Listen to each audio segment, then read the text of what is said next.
Let's open our Bibles to the book of Hebrews.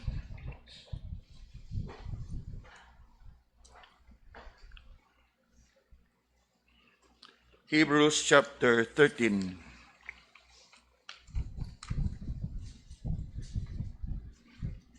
And we shall read verse 8. Hebrews chapter 13 and looking at verse 8.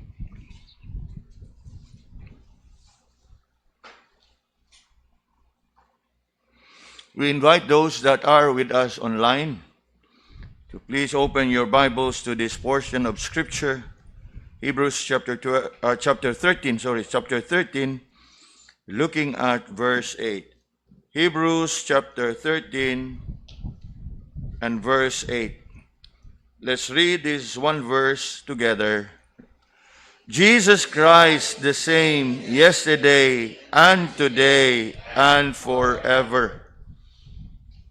Looking at this very familiar verse tonight, I'd like us to consider this message I titled, The Unchanging Christ. The Unchanging Christ. One of the hymns that we love to sing is that hymn, Yesterday, today, forever, Jesus is the same. All may change, but Jesus never. Glory to His name. Truly, we love to sing that hymn. Not because we love the tune, that we like the melody, but I believe ang pinakahinungdan nga nung ganahan ta mo kanta is because it brings much comfort and assurance that we worship and serve an unchanging God. Siguro sa bag-o pa ta nga Kristohanon, ang atong preference ug atong standard why we love to sing is the melody. In fact, we can look back sa mga panahon nga bag-o pa ta nga Kristohanon, unya murag wa kayo sad ta magiyahe. We love to sing those so-called worship songs kaniadto nga medyo sentimental. Holy close in your heart around me. No, kaya nga tuagong preference kaniadto, melody, shallow. We go for the tune. We go for the melody. But by and by the grace of God, as you grow sa imong pagtuo, you'll be more interested on the truth in every line of the hymn. And yes, I can relate and we all can relate kay niagi man kita sa kanang bag-o pa kita nga Kristohanon. Galahan kay tato. In fact, many of us gikan ta sa House of Hope, magsung leader ta katug yung mga medyo hilak-hilakon nga kanta ato ang pilion. But by and by, as you grow and mature in your understanding, you will also realize that your preference would no longer be focused mainly on the melody, on the tune, but on the message, particularly on the truth, the theology behind every hymn. And I believe nga kung dugay na ka nga Kristohanon, and by the grace of God, you have been growing in the faith, usa sa hinungdan o pinakarason nga nung ganahan ta nga kanta, yesterday, today, and forever, it brings us much comfort and assurance kay ang Dios nga atong gisimba gialagaran is an unchanging God. Meaning, there's no room for Him to be unstable. There's no room for us to be uncertain. And there's no room for us to think that He is unpredictable. God is mysterious, but the fact that He is unchanging, maghatag yun na natong comfort kay nga naman, as we think about God being faithful, He will never change being faithful. We think about God being merciful. He will never change being a God that is merciful. In other words, dako kay nato nga kasiguruhan. Now for a moment, setting that aside, consider what can possibly happen when a person or a thing is subject to change. Ingon pabitaw sa pahinumdom sa una, ang maong kumukupas. Because it's subject to change.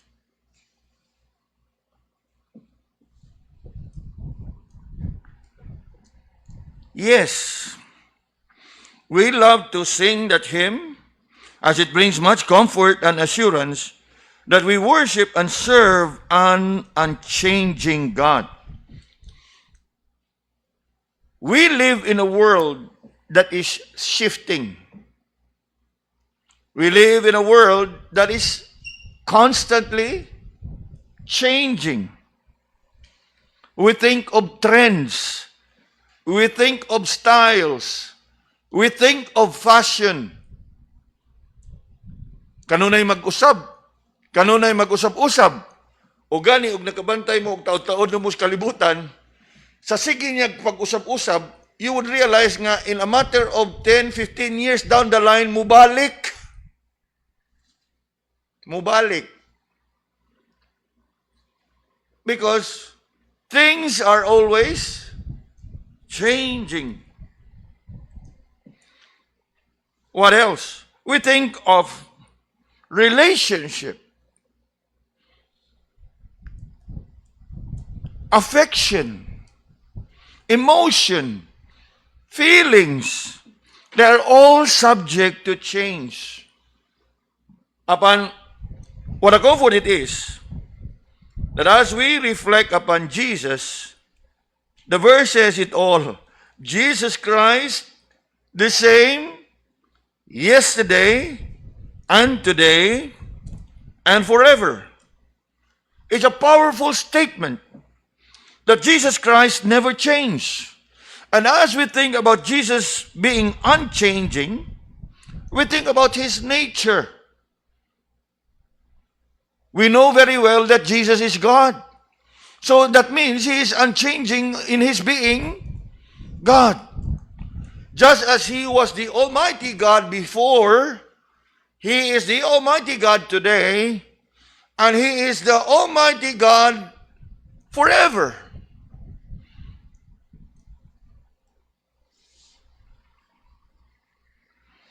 And we think about his promises.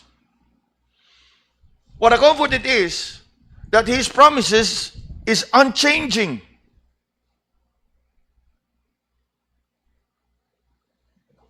Kita nga mga ginikanan, we love to make promises to our children. True? Apan sa mga panahon nga ang atong mga bata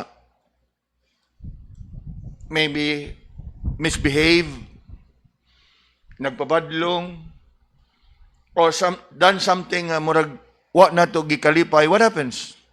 What happens? Things change. Nagbad man ka anak, tabla. Diba no? But we think about God being unchanging, just in case nga wa pag yun nato matugkad ba. How comforting it is, especially sa mga panahon nga kita napakyas, sa mga panahon nga kita nakalapas, sa mga panahon nga kita nakasala. He has remained to be what? Forgiving.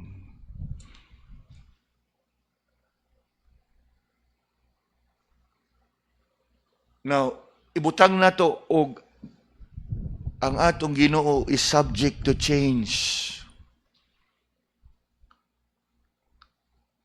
I may have promised you everlasting life, pero nagpasipat man kapag ayo, tabla Nang wa na gyud siguro maluwas na to. If, abot ng nato pananglit, ang ato ang Ginoo is unchanging.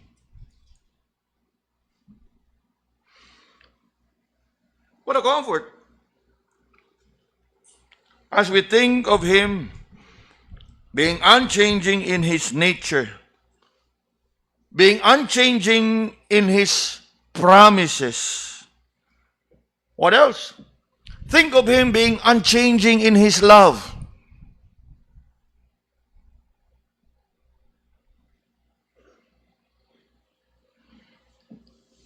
It should bring us much comfort that as we think about Jesus in His nature, in His promises, in His love, He remains the same. Yesterday, today, and forever. This verse that we will consider tonight is, I would say, the anchor. Mo ni siya ang angkla nga diin naa diha nakaangkla ang atuang pagtuo in the immutability of Christ. That as we think about Jesus, we read of Him in the Gospels as being powerful. You know what? Up until now, He remains to be powerful. We think of Jesus calming the storm. We think of Jesus healing the sick. We think of Jesus feeding the multitude. You know what? We may not see Him literally and physically today, but He is actually doing the same sa ato ang kinabuhi. Jesus continued to calm the storms of life. Dili lang literal nga mga bagyo ug unos, even bagyo ug unos sa ato ang mga kinabuhi. Then we think about healing. Yes, it is so visible during the Lord's earthly ministry nga pila ka mga masakiton ang iyahang gipang-ayo. And you know what? Up until now, God remains to be a God that heals. How is it? Do we not pray for healing? Yes, we do. Why is it so? Because we firmly believe that God is a God that heals. Because He is an unchanging God.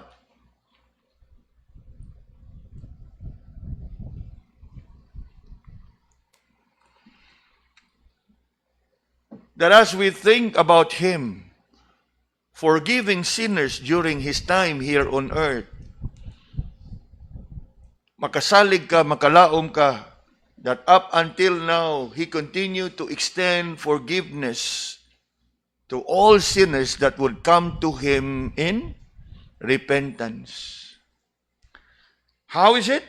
Because He is unchanging. That even as we reflect upon Him, having gone back to heaven, siya nagpabilin nga atong Dios, nga atong madangpan, nga atong masaligan, ug atong malauman. He has not changed. Not even a single moment or a single segment sa iyahang pagkadiyos ang nausab. He has not weakened in His power, nor has shifted and changed in His purpose. He remains the same. He remains to be our faithful Savior, trustworthy in every trial and sufficient for every need. Mo kana nga sama sa atong gikanta kaganiha, Jesus is all the world to me.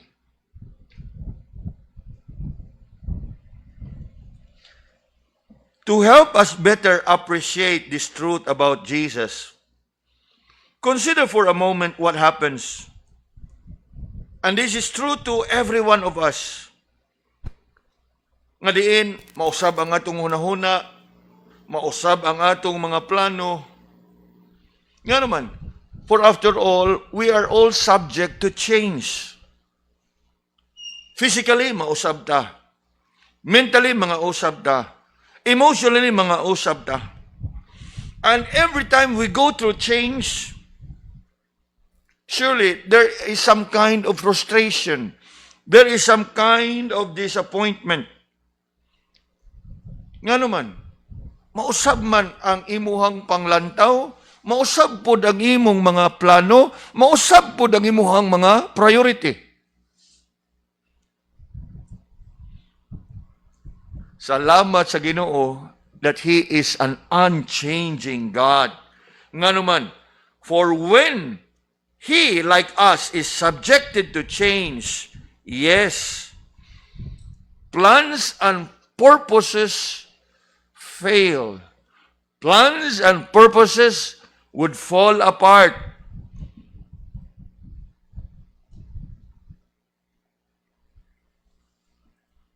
But thanks be unto God, for we can rest in the unchanging Christ. Kay lagi, if the Lord that we serve and the Lord that we worship can be subjected to change, at one point, we will all be subjected to uncertainty. Mausab uroy. You know, kanang mentality ba? We are so familiar with that mentality. Basin uroy. Nga naman. Because if God is subject to change, things can change.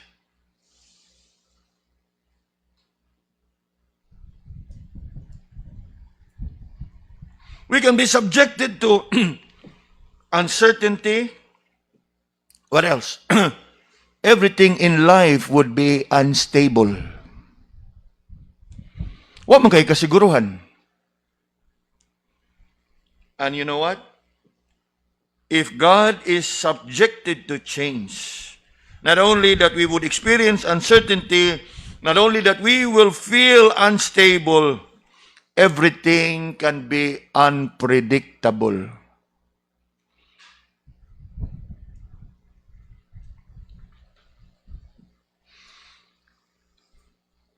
Ug tungod niya na, wa siguro'y usa ka nato makabaton sa kasiguruhan sa ato ang kaluwasan. Because after all, everything is subject to change. So there's no certainty. There's no assurance. There's no comfort. Nga naman, for as I have said, it will all be with uncertainty. It would all be with feeling unstable, and it will all be unpredictable.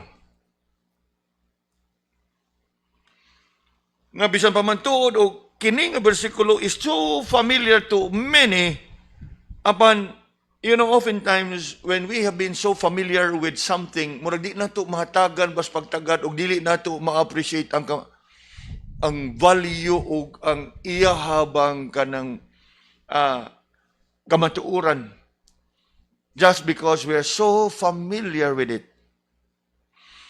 But tonight, consider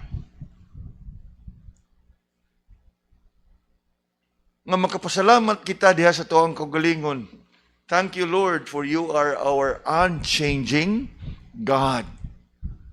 Thank you, Lord, for you are our unchanging Savior. And as we think about Him being unchanging, it brings to mind our God being what? Faithful.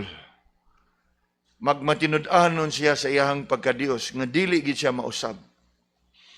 We think about Him not only as being faithful, we think about God being trustworthy. Ato gid siyang masaligan tungod kay dili man siya usab. And no doubt about it, mga kaigsunan, it should bring us much comfort and assurance, for we can rest upon Him being the unchanging God. Now, as we reflect upon this verse, nining kagabhion, I want us to consider this in three ways. Remind us and to remind each one of us that our God indeed is unchanging in as much as Jesus Christ is the same. And as we think about Jesus Christ here, the same yesterday, today, and forever, indeed, He is unchanging with respect to His divine person. Mao gini pinakauna nga atong hinumduman. Kay ang maong verse nag-ingon man, Jesus Christ is the same. And if you are established in the doctrine of Christ in the Bible, you should know that first and foremost, Jesus, before He became man, from eternity to eternity, Jesus is God. And therefore, Jesus is unchanging in His divine person. And this is crucial. Nga naman, daghang mga pundok karon nga nag-ila kang Ginoong Hesus nga tawo.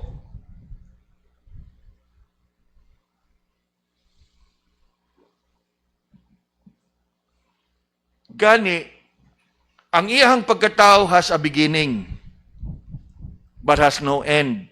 But we think about His nature being God, from everlasting to everlasting, Jesus is God. Ug mo na pinaka-importante nga angay natong sayron diha sa iyahang pag-ingon, Jesus is the same yesterday, today, and forever. Nga sa mga pagtulunan nga nag-ingon nga si Kristo tao og dili Ginoo, that is a very serious error. Because we know very well in the Bible that Jesus existed even before He came into flesh. Remember John chapter 1 verse 1, in the beginning was the Word, and the Word was with God, and the Word was God. So wa pa siya mahimugso og nahimong tao, unsa day siya? Dios. And that is implied in here, Jesus the same yesterday, today, and forever.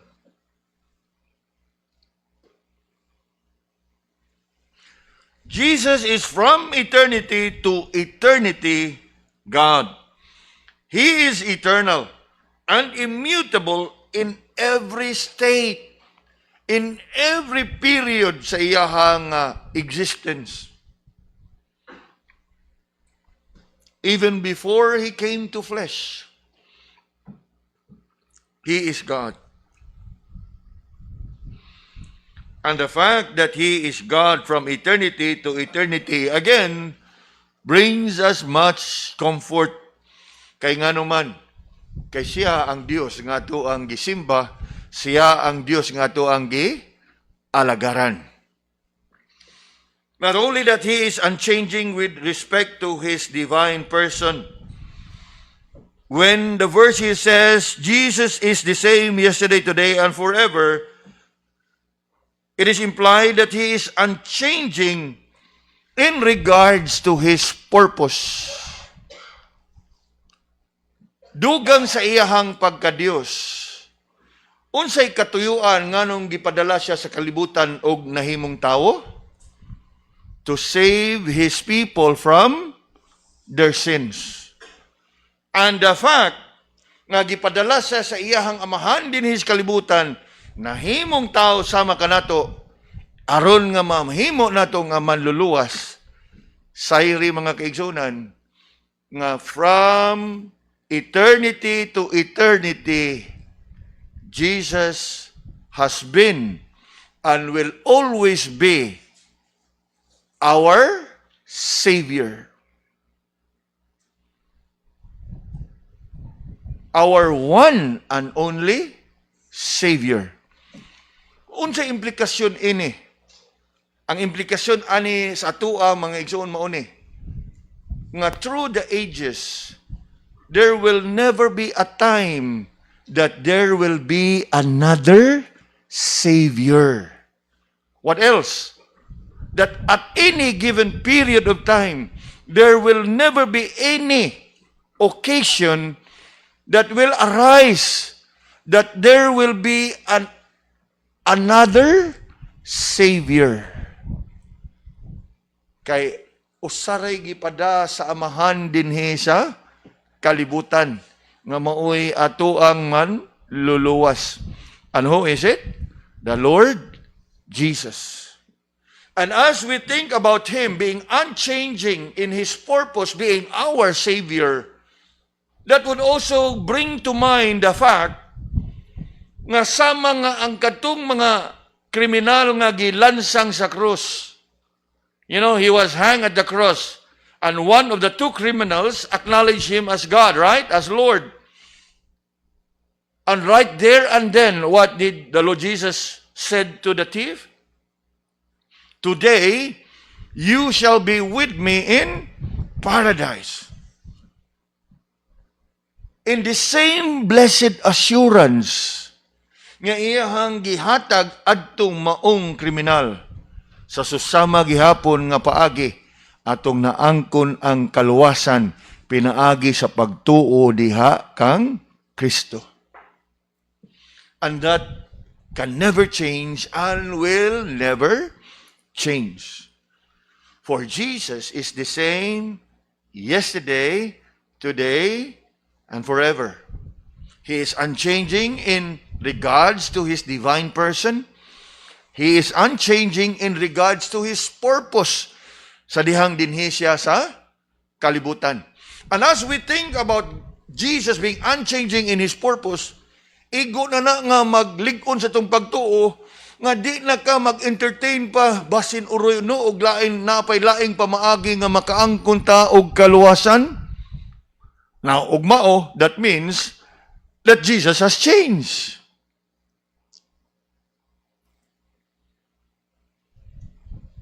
In fact, siya mismo ningon, I am the way, the truth, and the life. No man cometh unto the Father but by me. It is implied.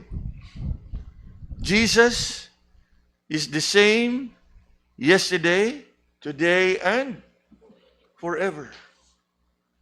In other words, ang iyahang pagkamanluluwas ug manunubos will never change.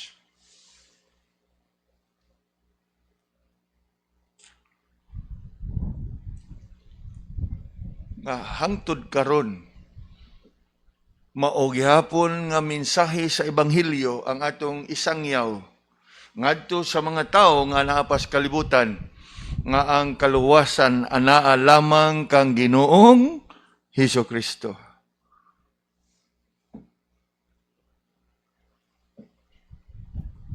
Because Jesus Christ, the same yesterday, today, and forever. Nga kung ato pag yuning i-stretch, and if we dig deep down into it, the fact that He is unchanging in His purpose, being our Savior, sa susamang paagi nga naluwas ang mga tao nga nagpanuo kaniya samtang dinhi pa siya sa kalibutan. In the same way and in the same manner also nga kita na kaangkon sa kaluwasan, and in the same manner also nga mga future ug ang umaabot pa nga mga believer in Him makaangkon sa kaluwasan.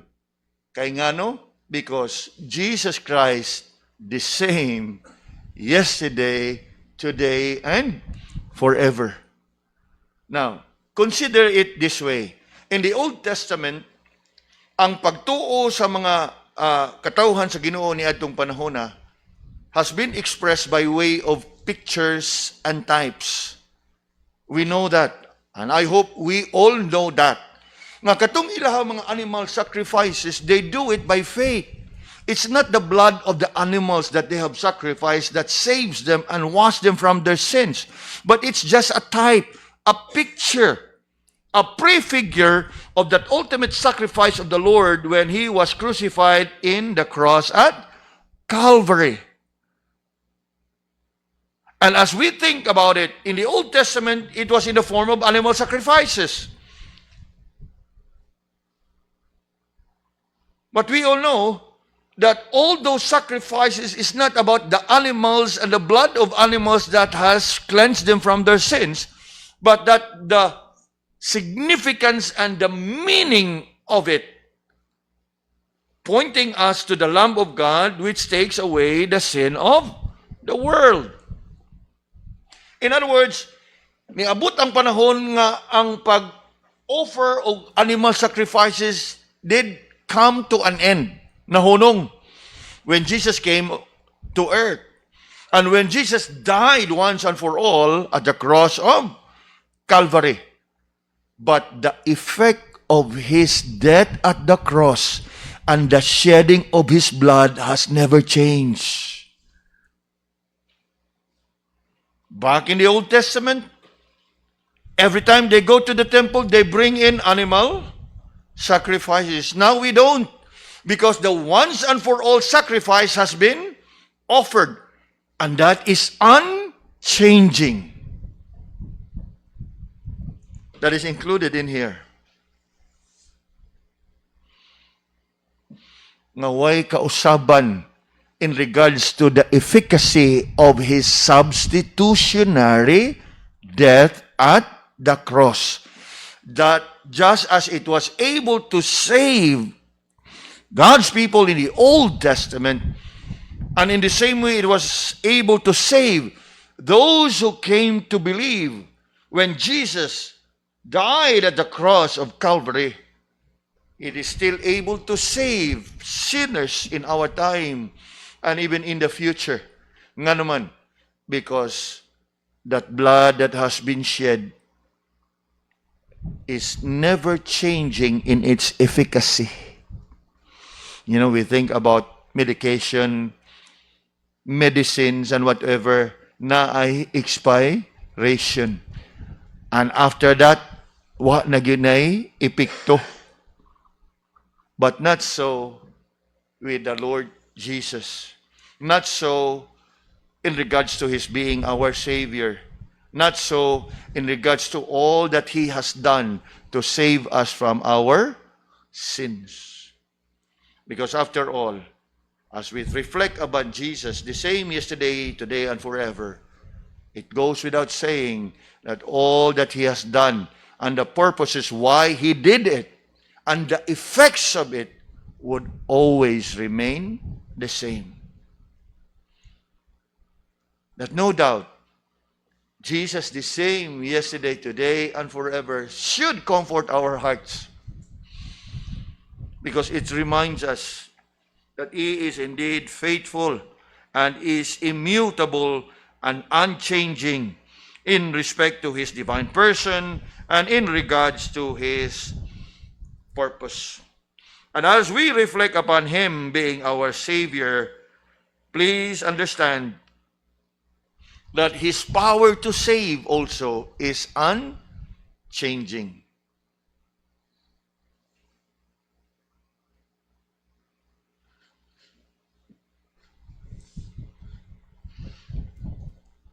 A while ago, I highlighted to you the unchanging effect of all that the Lord has done. Now, let's go deeper. His power to save also is unchanging.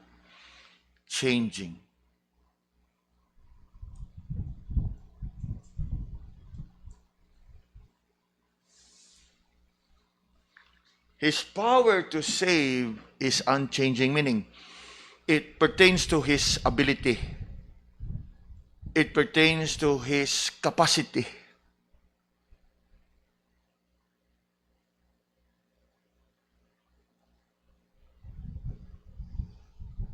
By the grace of God, it's been more than a month after my last chemotherapy. And I look forward to a time nga mahibalik yung ko sa ako ang andan ba? Lakaw, makahimo sa ako ang andan nga gimbuhaton. By the grace of God, I am able to go about it to a certain extent. But I have to say this, to a certain point na threshold, di na dayon mo ko na kung hunahuna. Inig-abot ana nga threshold, mura ba og nabata pa, murag we become cranky, we become irritable, we become frustrated. Kay murag di naman siya di na mo og sa kuan pa kanang atong termino ba, murag ni hang man kanang saya tong computer ug atong cellphone. Kaganiha lang, we walked, dili kay layo, pero tungod kay ngadto, ngani, not much of a distance, but short distance, pero kay ngadto ngari man. We went to the bank kaganiha, onya, from bank, labang sa daan, parking, adto sa tindahan, na gipalit, balik-balik ba? At the early part of it, gana kayo. But at a certain point, and I hope nga, sa hinahinay, nakakuha na po si Mrs. sa pattern ba? Sige, atong atuon, pero abot na ganyan si Kwan, di na ta. I will always stay, uli na ta. Mura mo siraman akong kuhan, brother, mga igsoon. And it can be frustrating.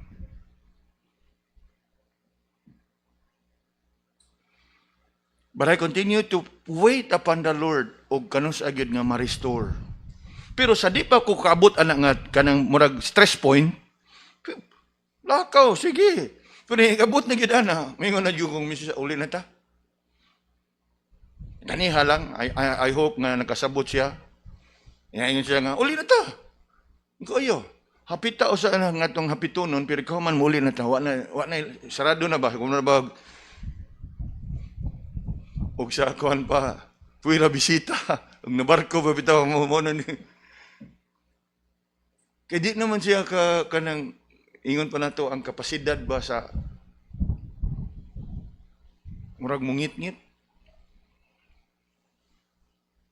And I'm sharing this video. Now, you think about what if God also is subjected to that experience, that there is a limit, there is a threshold, and at that point, everything changed.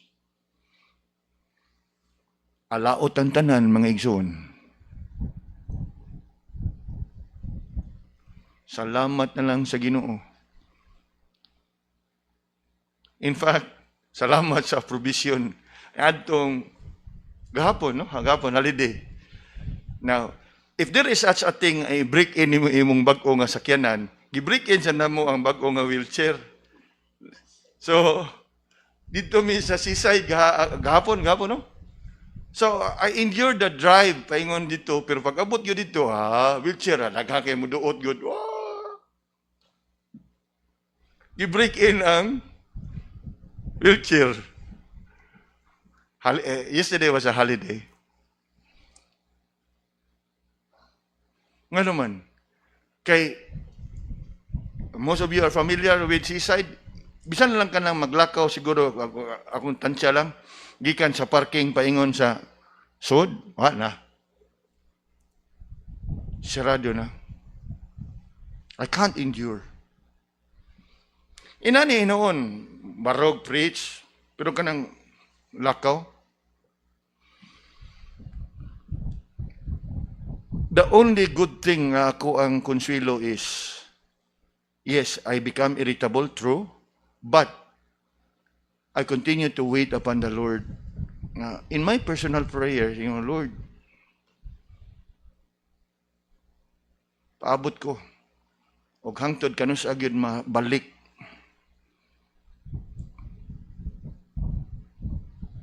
But as of now, gapadayon ko. Of course, bit by bit, I'm gradually gaining strength. Pero makita gyud nako nga bisan pa man nga nakakuha balik ka na ka sa imong kusog, pero di pa gyud ingon ana nga imuha na dayong asahan kay to a certain point, and once that particular point comes, ana dayon.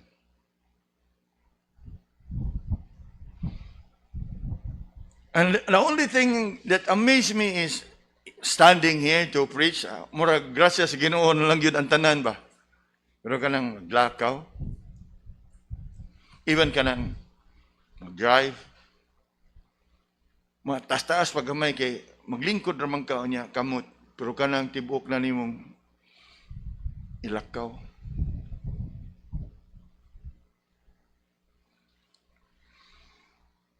Think about God being unchanging.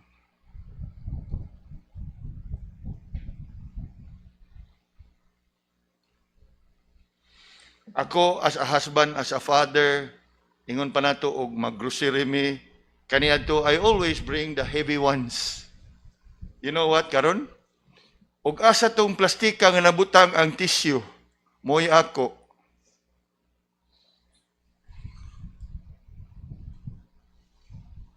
Mura bang pakonswilo na lang ba? Kaya maingon niya mga tao galakaw, agabihay, yung asawa, perting gamaya, yung baguod sa tanan. Niya, ang bana, galakaw. Konsiluhan na ko ni Mrs. Ganang, katong plastic, kung asa lagi itong tissue, mambuta nga mo yung bit-bit. Thanks be unto God that He is unchanging. That He is not subjected to, sa una pa hinoon, dahil makaya kinani ko, pero karon di naman, ikaw na lang. Now, think about what if God is subject to that change? Hebrews 13:8 ought to be an anchor. Nga kung imuhag yung sudungon pamalandungan, more than just singing the line of the hymn, reflect upon the truth embedded in this verse. Di pag makaingong yung thank you, Lord. For He is unchanging in regards to His office. And then as we reflect upon Him being unchanging, the more it brings comfort to us. He is unchanging in regards to His promises. Now, as we think about promises, I would like to stress upon you that all of God's Word can be considered as a promise. In a sense, that every declaration, because in every declaration and every revelation nga iyang gipadayag niya og imong yung subayon, it comes with a purpose.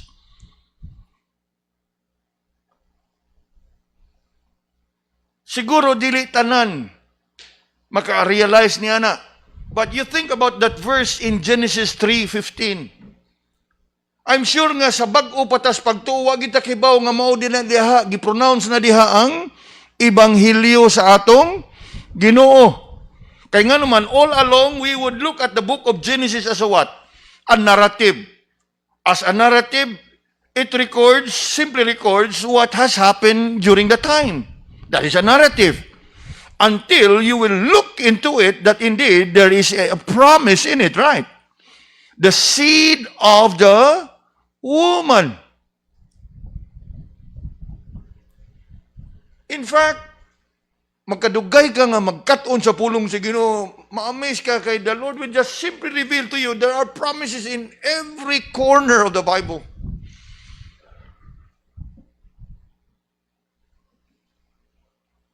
In every covenant that He made with His people is a promise.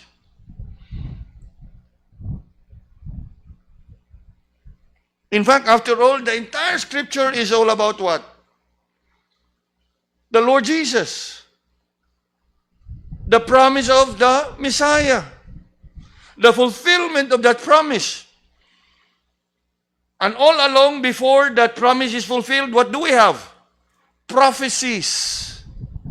One after another.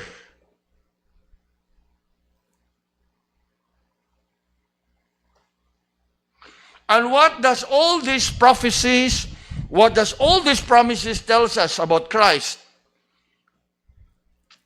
That He is indeed God the Son, and He is indeed the Son of God. That He is indeed the Son whom the Father sent to save us and to save His people from their sins. And then, as we reflect upon our third point, that He is unchanging in regards to His promises, we think of Him not only as our Savior, we should think of Him also as our sustainer. In other words, wala na magpasabot nga ikaw naluwas na ka, there onwards you can live on your own. The more you must depend on Him, because you also must acknowledge that He is your sustainer.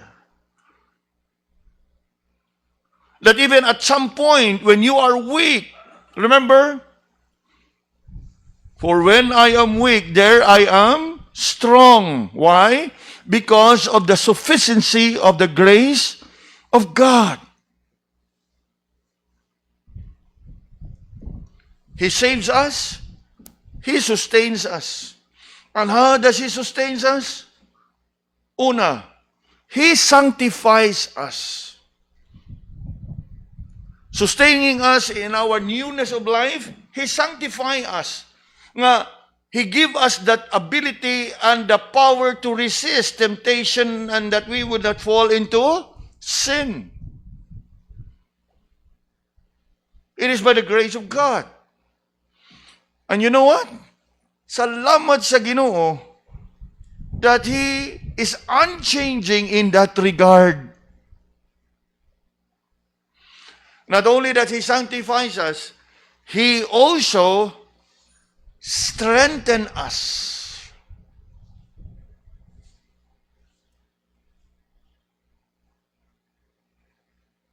Remember what Paul said, I can do all things through Christ which strengtheneth me. Not only that He sanctifies and He strengthens us, kani should comfort our hearts. He also supplies us. But my God shall supply all your needs according to His riches in glory.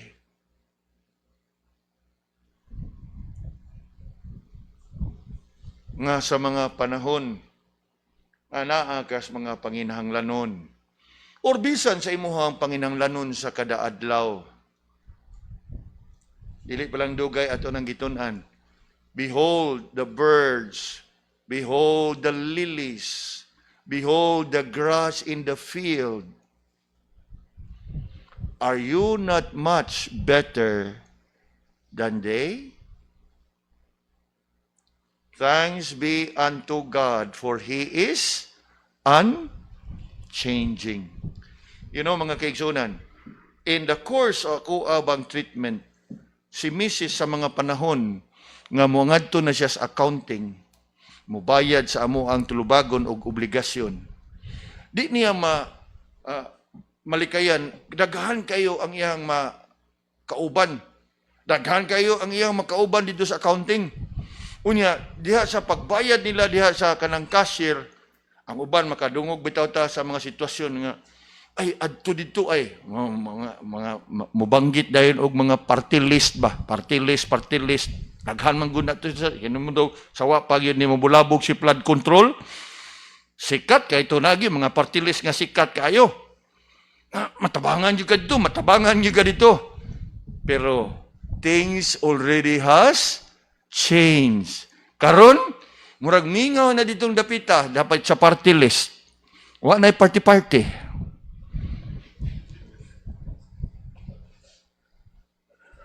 Nga naman, there's a change going on. Nakuha na to?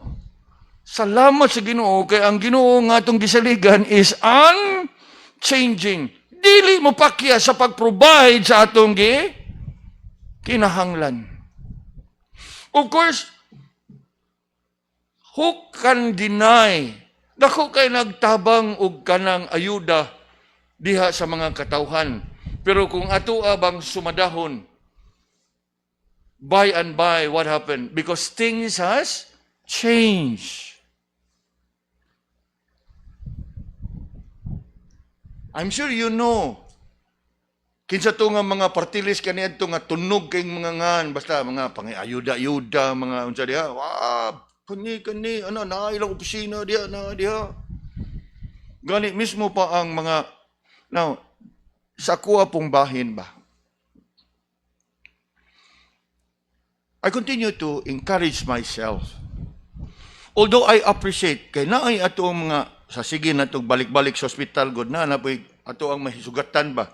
Nga mutabang sa admingon nga, ako pa ninyo, apply mo indigent. Maamoy makuha nga ayuda. Di ba, nindot sa paminahon nga indigent? Pero, dili man ko dato. Pero dili man sa siguro nga indigent ko nga gipasagdan ko sa akong langit nung amahan. Sagdi na lang tong uban, nga way mga relasyon sa Ginoo. I'm not counting it against them. Unya, nagtuo ko ang kana pong mo advice na mo, in good intention mo po nilang gi-advise. Kaya mo may naandan yun nila diha, serbisyo publiko. Nga sa kuha pong bahin, mas komportable ko, o sige lang, salamat. Di po na ko sila pakgangon, okay, salamat, maapidi ay na, okay, salamat, wala lang po mi. Gani sila po mingon nga, pero ay magsaba sira nga kami nagsulti ninyo. Oh. Sa ato pa, there is something strange in that advice. Kayong legitimate pa ng advice, nga nung, are we following? O niya, ako po, naglisod, yes. Apan dili po ko ingon ana nga gailaid na gyud nga mura man gud og sa kuang bahin ba parehas nato nga mga anak biya tas Ginoo. Nakuha na to? Now, there's nothing wrong to avail of such services. Nothing wrong, especially like to wa gyud tay kadang panlain niya way personal nga relasyon sa Ginoo. But here am I, despite sa akong kalisod o kawadon, nasayod ko nga wa ko pakyasa sa ako ang Ginoo. Nga wa ko hikawi sa probisyon sa panginahanglanon sa ako ang pagpatambal. Unya, hangtod ka na ako pang pahimuslan? Gadawat na lang hinuong ka na limpyo kanunay. Kasi daghan na nung hubag-hubag na to nun, anak. I mean, inana na sa igsoon, dili ta magpaka-ingnon nga, kinsa ko'y dato na to. But in times like that, murag di kay ko kampante. In fact, sa mga panahon nga, kay na naman ko rin PWD ID, nga sa kada purchase o kada asa mo mukhaon na kay 20% discount. Ako yung inismisis nga, ato lang ning gamiton sa akong tambal. Kay hitabo nga special okasyon unsa diha na makakaon ta na lihas mga lami. Murag mauwaw pud ta tuga-tuga. I mean, kay di magud tanan tawo na sayod nga asa ko PWD o ginano. Di ba no? Gawas lang og kanang senior nang gyud ugod-ugod. Mo na akong inasmisis nga sa tambal lang na nato iko anak.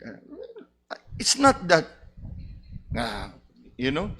Kay ako nahibaw ko, nga wa ko pasagdi sa akong Ginoo. Unya, og imo pag yun ang pahimuslan, murabag, it would appear nga, murabag, man siya makuntinto sa akong giprovide niya. Gitilok pa man yung mga ginagmay nga kuhan. Are we following? Mauna siya, Nixon. Kay ako mismo, without saying anything, wa gyud ko pasagdi wa magkuwang ang Ginoo.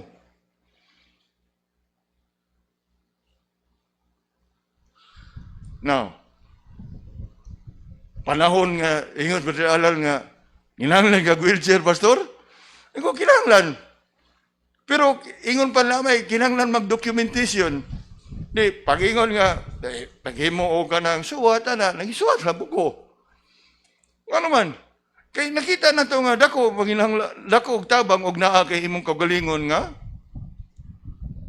mo lang ito, sa latod nga pagkasulti, na break-in gapon. The Lord's provision. Pero usahay, ato bang ilugar atong kagalingon ba nga? Uy, murag, di naman siya ni Mao. Ikaw mismo nasayod nga, sobra-sobra gani, og imong tao, ang dagaya ang panalangin sa Ginoo nimo, ni imo pag yun ang tiloko ng mga, ato na lang nang ihatag sa katugyong tinud-anay nga. Now, I'm not saying nga wata manginhanglan, but you know, if you fully understand when you say our sufficiency is of God, and when you say, my God shall supply all your needs. Kaysa kuha pong bahin o ugaling wagi provision, I would have to, di ko magduha-duha, nga mulinya ko dito, pag yun, mo advice nga, pwede man ka sir, uguan, Oh. Pero ikaw, nakatagamtam sa dagaya nga provision sa Ginoo niya, imo pa ginang tilukon. Murag di na po maayo, di ba? I mean, I don't know about you, but I have that kind of conviction. Nga even social worker sa hospital, mingon, kani siya anak-anak. Ang dako magong pangutana kay mismo igtambag nila nimo, ingnon mangguka nga, ay lasagsaba nga kami gatudlo nimo. That means, it is not a legitimate nga. Kay og legitimate pa. Ano yung tudluan ba man ka nga igsaba? You follow? In other words, there is something in it that you are working behind and trying to outsmart the system.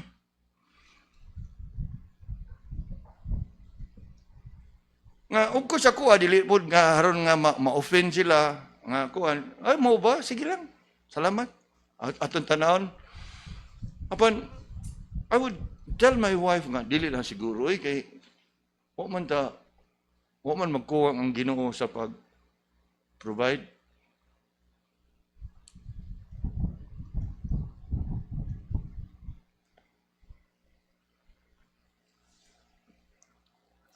Sama ba ni Apostle Paul? I know how to abase and I know how to abound. Let's guard our hearts. Kay lagi, if you know your God so well, especially the truth that He is the same yesterday, today, and forever. Usa sa mga example nga ako makuha sa Biblia bitaw nga bisan sa grabe nga kalisod nga the Lord will provide. Remember that incident when Elijah was in the brook. He really wanted to die. No food, no nothing. How did the Lord provide for him? I'm sure you would know that the Lord provide for him in the least expected way. Nga ang tao gi-providean pinaagi sa langgam. Nga ang usual na itong equation, ang tao mo mubahog sa langgam. Apan in that case, ang langgam mo gigamit sa Ginoo nga mo pakaon sa tao. And in many occasions, ako ang experiences kinabuhi, mao na akong gihuptan. That God is faithful and He is unchanging in His faithfulness. Unya, kana dahin nga incident ang ako mahunahunaan. Of course, we know very well in Matthew chapter 6, behold the birds. and how the Lord takes care of them. And why I take comfort in those truths in the Bible?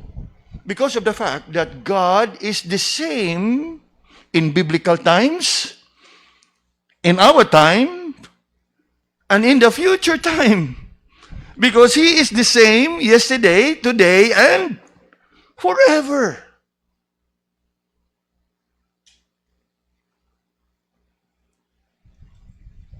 And as we ponder upon these things tonight, mga kaigsunan, sa nagkalaing sitwasyon o lain-laing kahimtang nga ito ang giatubang, true, we need to establish in the fact that the God that we serve, the God that we worship, not only that He is able to provide, but He is unchanging. That He will always be able to provide. And as we hold on to this truth would drive out fear in us and build us with a steadfast faith, even hope. Nga sa tanang mga kabalaka, kung ado naman, nga sa tanan nga kahadlok, kung ado naman, sa tanan nga mga kalisang nga ato ang mahunawnaan, we can take comfort as we think of Jesus Christ, the same yesterday, today, and forever. Magampo ta, Lord, salamat sa padayon nimo nga pagdasig kanamo. Sa padayon nimo nga pagtudlo kanamo. Pag-abli sa among mata sa mga kamatuoran. Thank you for allowing us to consider this truth tonight, even as we come to you in prayer. Be with us, O Lord, as we proceed to our prayer time. Sanctify our lips, our hearts, our minds, our all, that our prayers will not be hindered. In Jesus' name we pray. Amen.